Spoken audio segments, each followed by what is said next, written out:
Nifty Technology Advanced Chip Level Laptop Repair Training Institute. ठीक है, अब इसकी कनेक्टिविटी हो गई, बैटरी डिटेक्शन हो गया, इधर की आई आउट और एसी इन एसीपी हमने चेक कर लिया, ILM को चेक कर लिया। ठीक है, उसके बाद जो आपका एक इम्पोर्टेंट पिन आता है जो बहुत ज्यादा खराब मिलेगी, ये इसको बोलते हैं बूस्ट स्ट्रैप, BTST बूस्ट। ये आपको बहुत ज्यादा खराब मिलेगा। अगर एक कैपेसिटर खराब हो गया तो भी आपकी चार्जिंग नहीं होगी, ये रजिस्टर खराब हो गया तो भी आपकी चार्जिंग नहीं होगी, यहाँ तक कि डायोड भी खराब हो गया तो भी आपका चार्जिंग नहीं होगा। तो इनको भी चेक करना आपको जरूरी है। ठीक है, उसके बाद इसकी फीडबैक, मतलब फीडबैक का मतलब SRP और SRM, इसको भी आपको चेक करना कंपलसरी है। अगर आप इतना सारा चीज टेस्ट कर लेते हैं, ठीक है, सारा चीज टेस्ट कर लेते हैं, इसके बाद भी आपको कुछ प्रॉब्लम आती है कि भाई चार्जिंग तो हो ही नहीं रही है, सारे चीज ओके हैं, तो उसके बाद एक और ऑप्शन आपके पास बच जाता है जो शायद बहुत लोग करते भी होंगे या नहीं करते होंगे, वो है बायोस। कोई मुझे ये समझा सकते हैं कि इसको बायोस की रिक्वायरमेंट क्यों पड़ी? सर SDACL कनेक्टेड है ना सर, वो डाटा ट्रांसफर होगा BIOS के साथ। बायोस के अंदर इंफॉर्मेशन होती है ना बैटरी की। हाँ, जहाँ पे डाटा और क्लॉक की बात होती है वहां पे इंफॉर्मेशन भी होता है। Yes sir. हाँ, और इंफॉर्मेशन कहाँ पे रहता है? वो बायोस के पास बैटरी के होता है। बायोस के पास बैटरी से कम्युनिकेशन। हाँ, तो इसीलिए इसकी भी कनेक्टिविटी है आपकी डेटा और क्लॉक से, तो इसको बायोस की रिक्वायरमेंट पड़ेगी। मतलब उससे बायोस करने से पहले इतना सारे प्रोसेस को अगर आप चेक कर लिए फिर भी बात नहीं बन रही है तो फिर आपको एक बार बायोस करना चाहिए। बायोस से भी बात नहीं बनी तो बच गया ही है।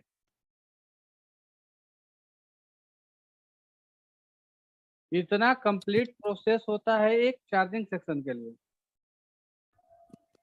बैटरी के पास भी जो नॉन पोलर कैपेसिटर होते हैं, मे बी वो भी कभी कभी शॉर्ट या लीकेज हो जाते देखिए हैं। अगर शॉर्ट हो गए, देखिए अगर शॉर्ट हो गए हाँ, शॉर्ट तो हो गया बात तो वो अलग तो हो गया, दिखला देगा वो तो बात ही अलग हाँ हो सर, गया लीकेज वो। वीकेज होगा तो। हाँ, वो तो डिफरेंट थिंग हो गई उसकी। अगर शॉर्ट होगा तो यहाँ पे शॉर्ट हाँ दिखेगा ना, बैटरी हाँ, ड्रॉप कॉइल कर पे देगा। दिखेगा, बीप दिखेगा। हाँ, अगर इधर का कोई भी कैपेसिटर होगा तो दिखेगा, इधर का कोई भी हम्म। कैपेसिटर होगा तो दिखेगा। तो बिल्कुल। इससे सॉर्टिंग को मतलब प्रोसेस में नहीं आता। सॉर्टिंग तो आपको पहले ही चेक कर लेना सबसे पहला। सर ने जैसे हम्म बोला था कि जैसे ही एडेप्टर लगाते हैं आपकी बैटरी के 3 कॉइल पे, बैटरी के 3 पिन में आनी चाहिए, वो आएगा।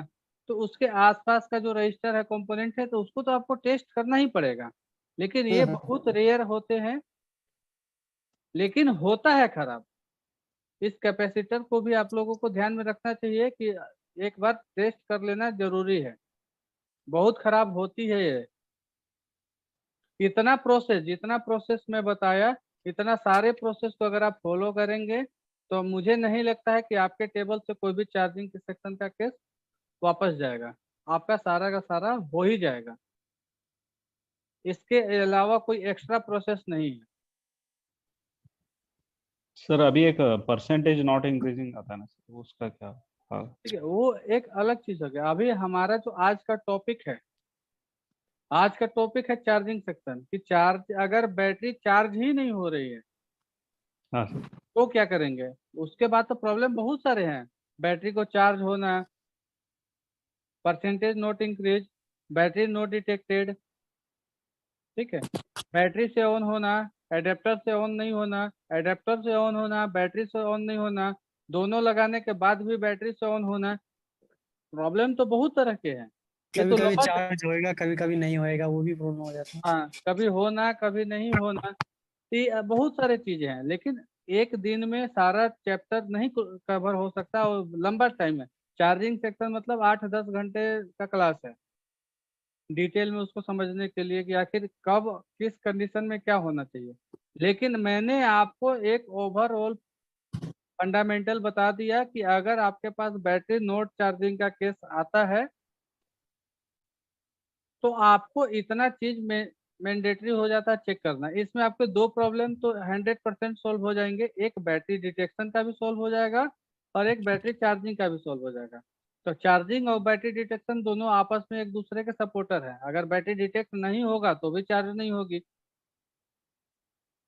चार्ज होने के लिए बैटरी डिटेक्ट का होना जरूरी है।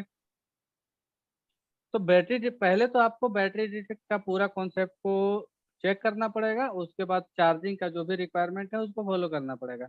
और इतना मेन टॉपिक है जितना कि हम लोगों को करना चाहिए, जितना कि प्रैक्टिकल में प्रॉब्लम आती है। इसके अलावा कहीं भी प्रॉब्लम नहीं आता है प्रैक्टिकल में। इतना चेक कर लिए आपका बैटरी चार्जिंग होगा ही होगा। सर वो आप स्टेप बाय स्टेप बताएंगे ना, पहले ये 2 3 4 ऐसे एक बार दोबारा बताएंगे। देखिए सर, इसमें स्टेप बाय स्टेप तब तक नहीं क्लियर हो सकता है जब तक कि इसकी एक एक पिन की डिटेल्स आपको ना मालूम हो जाए। ठीक है सर। ठीक है, स्टेप बाय इसमें स्टेप क्लियर नहीं हो सकता। एक एक पिन की आपको डिटेल्स को पता करना पड़े, एक एक पिन के डिटेल्स को समझना पड़ेगा, उसके बाद स्टेप हो जाते हैं। इसलिए आप स्टेप के चक्कर में ना पड़े और आप इतनी चीजों को ध्यान दें। स्टेप जैसे देखिए, स्टेप की बात होती है हाँ जी। तो ये देखिए, ये दोनों रजिस्टर लगभग साथ में कम्युनिकेट करते हैं, तो मैं किसको पहले किसको बाद बोलूं। ये दोनों यहाँ पे भी अगर रजिस्टर लगा होता है, बहुत सारे मदरबोर्ड में लगे होते हैं, ये दोनों साथ में कम्युनिकेट करते हैं, तो भाई मैं किसको बोलूं कि पहले आएगा किसको बाद में आएगा, ऐसा कुछ है नहीं। मतलब इतना चीजें आपके पास होनी चाहिए। स्टेप में ये चीज आप देख सकते हैं कि पहले VCC आएगा, उसके बाद AC डिटेक्ट आएगा। कहाँ गया? 6 नंबर पिन हाँ, उसके रीजन बाद हाँ, उसके बाद रीजन आपको मैंने इन दोनों के आने के बाद रीजन आउट हो जाएगा, AC drive AC out, AC drive out होगा, उसके बाद CSM-RC आएगी। ये सब के होने के बाद लास्ट स्टेप में ये निकलेगा। इसमें स्टेप को मैं बता सकता हूँ, समझा सकता हूँ, लेकिन इसमें स्टेप का ठीक। कुछ नहीं है। हाँ, स्टेप का आप थोड़ा सा आइडिया लगा सकते हैं कि भाई पहले मेरा फेज बनेगा, फेज से पहले बूस्ट बनेगा, जो सब में बनती है। जैसे जो एक रेगुलेटर सेक्शन जब पढ़ेंगे तो रेगुलेटर सेक्शन के सारे आ जाएंगे। चार्जिंग में 2-4 पॉइंट अलग होती हैं, सब रेगुलेटर सेक्शन कॉमन है। देखिए, एक चार्जिंग IC में आप इसको स्क्रीनशॉट ले लीजिए। ठीक है सर। ले लिए? हाँ जी सर। सभी लोग ले लिए? यस सर ले लो। जैसे देखिए, एक चार्जिंग IC में 2 पार्ट है। एक तो है चार्जिंग के लिए, और एक लैपटॉप एक करने है के लिए। वोल्टिन के लिए। ठीक है, तो आपका वोल्टिन वाले में स्टेप समझ सकते हैं, चार्जिंग वाले में भी स्टेप को समझ सकते हैं। और कोई भी चार्जिंग वाले में एक्स्ट्रा क्या है, चार्जिंग तो रेगुलेटर जैसे जैसे बाकी रेगुलेटर काम करते हैं सब वैसा ही है ये भी। इसमें एक चीज एक्स्ट्रा क्या है, इसमें डेटा और क्लॉक के ऊपर डिपेंडेंसी है। मतलब इसकी बैटरी के साथ और SIO के साथ कम्युनिकेशन है जो एक्स्ट्रा है। इसके अलावा इसमें कुछ नहीं। सारे रेगुलेटर जैसे काम करते हैं, चार्जिंग का भी रेगुलेटर वैसा ही काम करेगा। सिर्फ बैटरी और SIO का कंफर्मेशन इसमें एक्स्ट्रा है, जिसकी की डिपेंडेंसी हो जाती है। ठीक है सर। और इससे रिलेटेड किसी को कोई क्वेरी, कोई क्वेश्चन? जितना मैंने बताया अभी चार्जिंग से रिलेटेड, अगर किसी को कोई क्वेरी और क्वेश्चन है तो शेयर कर सकते हैं। सर वही अडाप्टर का सर, वो वोल्टेज वाट एंड करंट का बोले थे। ये आयोट तो करंट का हो गया सर। Hello sir. हाँ सर, CLR का आउटपुट आई आउट होता है ना शायद। हाँ आयोट वो करंट का हो गया सर का अभी। हाँ हाँ, अभी IM PSID की ये कंफर्मेशन होने के बाद ही ये चार्जर वर्क करता है ना। नहीं सर, वो तो डेल का board, only for Dell PSID, ये माइंड में रखो, ओनली फॉर नहीं डेल नहीं, डेल के PSID। साथ वही साथ बहुत सारे मॉडल में भी अब आ गए। HP HP में में भी है। PSID आ गया सर। हाँ, HP में भी है और लेनोवो में भी है। अडेप्टर आईडी है वो तो सर, है अडेप्टर हाँ आईडी है। हाँ हाँ, तो अडाप्टर है वही सर। वो ID है। अब वो आयोट लगभग हो गया। लगभग जितने भी लैपटॉप आ रहे हैं ना, सब में ये आईडी वाला सिस्टम करते जा रहा है धीरे धीरे।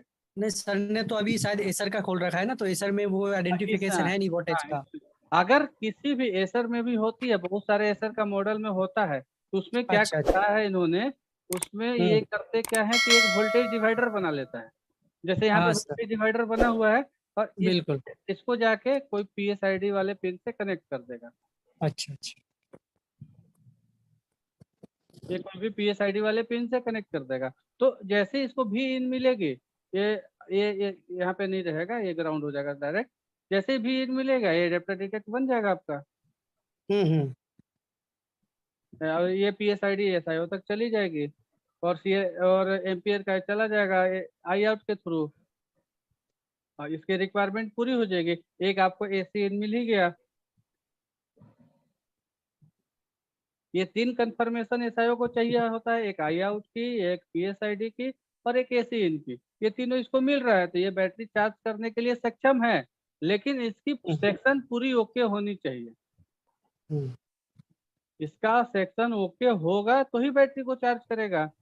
बैटरी के चार्ज होने के लिए बैटरी का डिटेक्ट होना कंपलसरी है, ठीक है, बूस्टर लाइन का होना कंपलसरी है, ओके है, और एसआरपी, एसआरएन, और एसीपी और एसीएच, इन सबको होना जरूरी। एक रेयर में क्या मिलता है कि ये बहुत ज्यादा खराब निकलती है, जो कि आप यहाँ पे वीसीसी चेक करेंगे तो वोल्टेज बराबर आएगा, उसके अंदर का करंट कम हो जाता है ना। करंट कम होने की वजह से बैटरी को चार्ज नहीं कर पाता है। तो इस सब ये 2-3 पार्ट है जो कि आपको बहुत ज्यादा ध्यान देने चाहिए। फिर से मैं उसको राउंड कर देता हूँ, अगर आप फाइनल स्टेप में उसको लेना चाहें तो दोबारा से मैं उस सबको एक बार राउंड कर देता हूँ कि क्या क्या आपको टेस्ट करना कंपलसरी है। अगर आपको टेस्ट करना कंपलसरी में ये कंपलसरी है, अगर यहाँ पे रजिस्टर लगा हुआ है तो ये कंपलसरी है, ठीक है। उसी के अगेंस्ट में ये आउटपुट को कैलकुलेट करता है, ये दोनों कंपलसरी है, ठीक है। और ये बूस्टर का मतलब ये पूरा एरिया कंपलसरी है आपको, इतना होना एकदम जरूरी है। और इसमें ये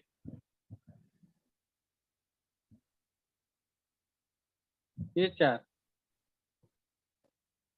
ठीक है। चार्जिंग होने के लिए इतना एकदम कंपलसरी है इसमें। ऐसे और ऐसे तो प्रॉब्लम तो इसमें भी निकलती है, ऐसे वोल्टिन को भी जोड़ दिया जाए तो ये सारे पिन और ये रजिस्टर, इतना में आपका वोल्टिन भी हो जाएगा और चार्जिंग भी हो जाएगी। और एक्स्ट्रा में जो मैंने आपको एक बताया बायोस, हाँ, लेकिन चार्जिंग सेक्शन को होने से पहले एक बात का ध्यान रखना जरूरी है कि कोई भी मॉसफेट शॉर्ट नहीं होना चाहिए, इनकी गेट प्रॉपर होनी चाहिए, मैंने गेट पे 24 वोल्ट मिलना चाहिए। ऐसा ना हो कि ये आपस में शॉर्ट कर गया जिसकी वजह से आपकी वोल्टिंग तो हो गई लेकिन चार्जिंग नहीं हो पाएगा।